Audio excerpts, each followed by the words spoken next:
Assalamualaikum warahmatullahi wabarakatuh. Kami dari kelompok 15 akan menjelaskan materi tentang ilmu pengetahuan dari mata kuliah Islam dan ITEX. Di kelompok kami terdiri dari 5 orang, yaitu Ayu Wulandari, saya sendiri, Maya Adi Setia Putri, Tiara Anjani, Kuntum Rahmatullah, dan Syarifah Wardah. Dan di sini saya akan menjelaskan materi tentang ilmu pengetahuan. Ilmu adalah unsur-unsur dasar untuk menyelidiki, menemukan, dan meningkatkan pemahaman manusia dari berbagai segi kenyataan dalam alam manusia. Segi-segi ini dibatasi agar menghasilkan rumusan-rumusan yang pasti. Ilmu memberikan kepastian dengan membatasi lingkup pandangannya.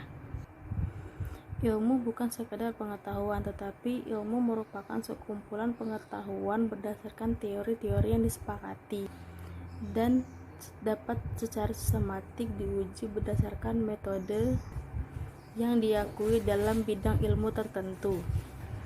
Ilmu terbentuk karena manusia berusaha berpikir lebih jauh mengenai pengetahuan yang dimilikinya. Menurut Islam, ilmu adalah sistem untuk memperoleh pengetahuan berdasarkan empirisme, eksperimen, dan naturalisme metodologis, serta merupakan tubuh pengetahuan manusia yang terorganisir yang diperoleh dari penelitian. Saya akan menjelaskan pengertian ilmu menurut para ahli.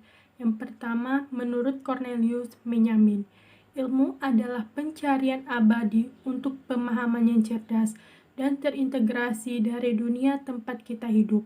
Maksudnya, ilmu adalah cabang pendidikan fikrah yang merupakan kajian terstruktur mengenai berbagai pengetahuan, terutama tentang tata cara atau metode, persepsi, pendapat, serta berbagai informasi umum mengenai cabang-cabang pengetahuan intelektual.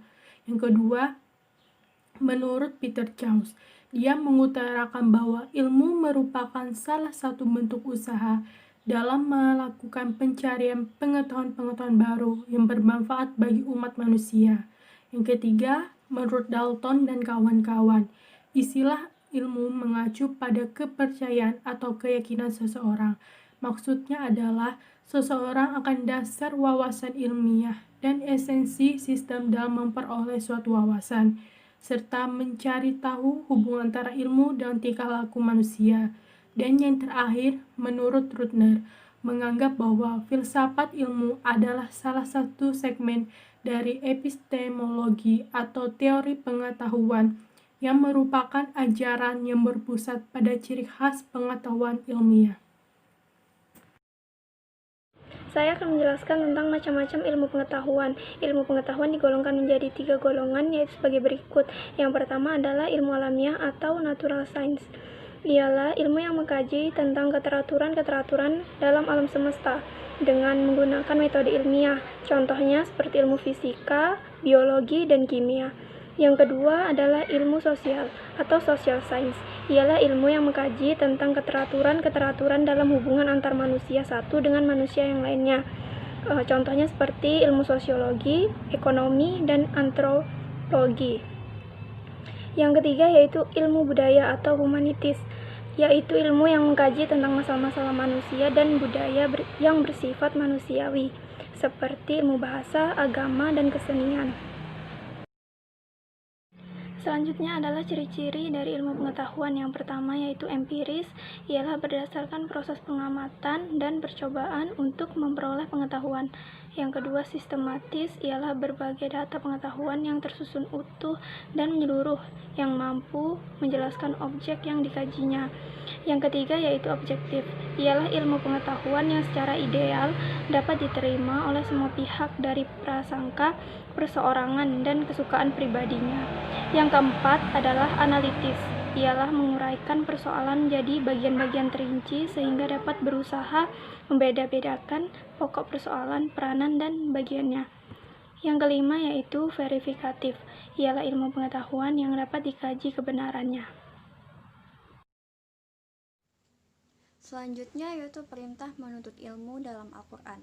Yang pertama Quran Surah Al-Alaq, surah ke-96 ayat 1-5. Bacalah dengan menyebut nama Tuhanmu yang menciptakan. Dia telah menciptakan manusia dari segumpal darah. Bacalah dan Tuhanmulah yang maha mulia, yang mengajar manusia dengan pena. Dia mengajarkan manusia apa yang tidak diketahuinya. Ayat tersebut merupakan wahyu pertama yang diberikan Allah Subhanahu wa taala kepada Rasulullah Muhammad SAW. Selain itu, dalam ayat tersebut dapat diketahui perintah Allah Subhanahu wa taala kepada manusia untuk menuntut ilmu, dan dijelaskan juga sarana yang dapat digunakan untuk menuntut ilmu serta kenikmatan yang diperoleh bagi orang-orang yang berilmu.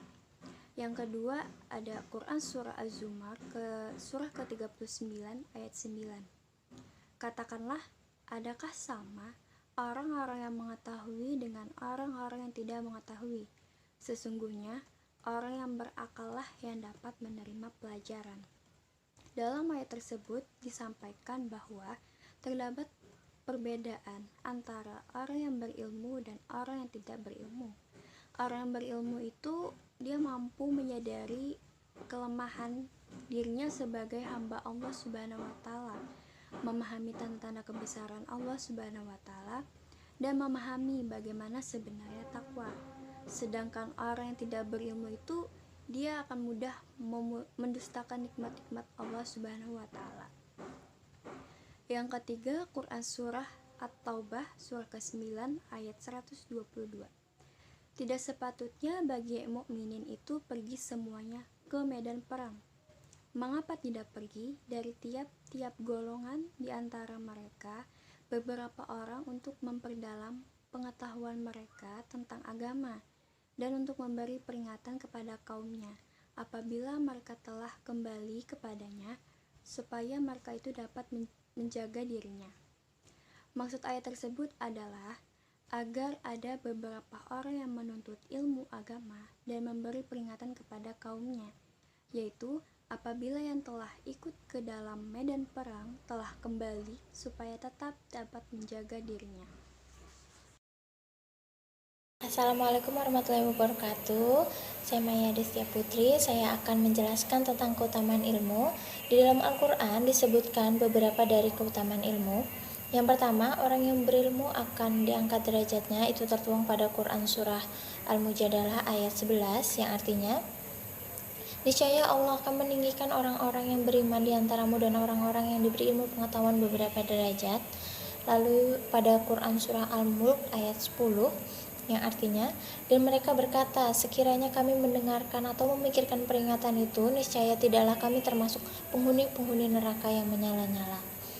Allah Subhanahu wa taala telah memberikan banyak kenikmatan, jadi jika kita tidak gunakan dengan baik, maka kita akan menjadi salah satu orang yang merugi. Itu seperti yang sudah tercantum pada Quran Surah Al-Mulk ayat 10. Lalu yang kedua, orang yang berilmu takut kepada Allah Subhanahu wa taala. Dalam Quran Surah Al-Fatir ayat 28, Allah Subhanahu wa taala berfirman, dan demikian pula di antara manusia, makhluk bergerak yang bernapas dan hewan-hewan ternak, ada yang bermacam-macam warnanya dan jenisnya. Di antara hamba-hamba Allah yang takut kepadanya hanyalah para ulama, dan sungguh Allah Maha Perkasa dan Maha Pengampun. Di ayat ini menjelaskan tentang dengan ilmu seseorang akan lebih memahami dan mendalami bagaimana dia diciptakan, dan dia akan lebih memahami penciptanya, yaitu Allah Subhanahu wa taala. Dan orang yang berilmu akan takut melakukan hal-hal yang mengandung dosa karena dia sudah mengetahui konsekuensi yang akan dia terima, dan juga dia sudah mengetahui tentang kekuasaan dan kebesaran dari Allah Subhanahu wa taala.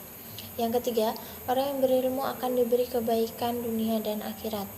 Itu tertuang pada Quran Surah Al-Baqarah ayat 269, yang artinya, dia memberikan hikmah kepada orang yang dia kehendaki. Barang siapa diberi hikmah, sesungguhnya dia telah diberi kebaikan yang banyak, dan tidak ada yang dapat mengambil pelajaran kecuali orang-orang yang mempunyai akal sehat. Lalu yang keempat ada orang yang berilmu dimudahkan jalannya menuju surga. Di dalam sebuah hadis tentang keutamaan ilmu dalam Islam, Rasulullah SAW bersabda, yang artinya, siapa yang menempuh jalan untuk mencari ilmu, maka Allah akan mudahkan baginya jalan menuju surga. Itu riwayat hadis riwayat Muslim nomor 2699. Lalu yang terakhir nomor 5, orang yang berilmu memiliki pahala yang kekal. Ilmu akan kekal dan bermanfaat bagi pemiliknya walaupun ia telah meninggal. Disebutkan dalam sebuah hadis tentang keutamaan ilmu dan di dalam Islam dari Abu Hurairah radhiyallahu anhu, ia berkata kepada Rasulullah sallallahu alaihi wasallam, yang artinya, jika seseorang meninggal dunia maka terputus amalannya kecuali 3 perkara, yaitu sedekah jariah, ilmu yang bermanfaat, dan doa dari anak yang soleh. Diriwayatkan hadis riwayat Muslim nomor 1631. Mungkin itu saja yang bisa kelompok kami jelaskan. Kurang lebihnya mohon maaf, karena kesempurnaan itu hanya milik Allah Subhanahu wa Ta'ala. Dan jika ada salah-salah kata, itu murni kesalahan dari kami. Wabillahi taufik wal hidayah. Wassalamualaikum warahmatullahi wabarakatuh.